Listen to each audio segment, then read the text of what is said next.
Does your work look like this after crocheting around a foundation chain? Mine did, but now it looks like this.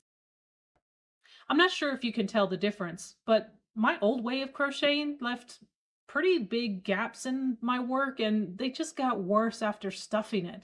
So you could really start to see what was on the inside of my amigurumi. But this new technique that I use is so cool. It gets rid of those gaps and you can use it for 3D pieces or flat pieces. For example, in my new monkey lovey pattern, I used it to start the muzzles, the feet, the hands, and I also used it for the face patch, which is that piece of fabric behind the eyes. So in this tutorial, let me show you this new technique that's going to change your ami. You'll start by making a foundation chain.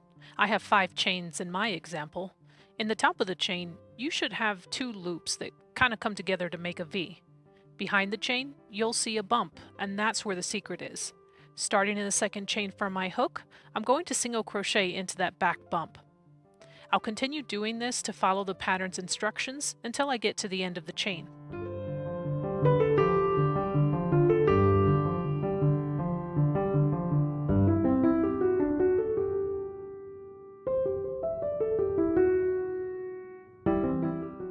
When I get to the end, I'll rotate my work so I can work on the opposite side of this foundation chain.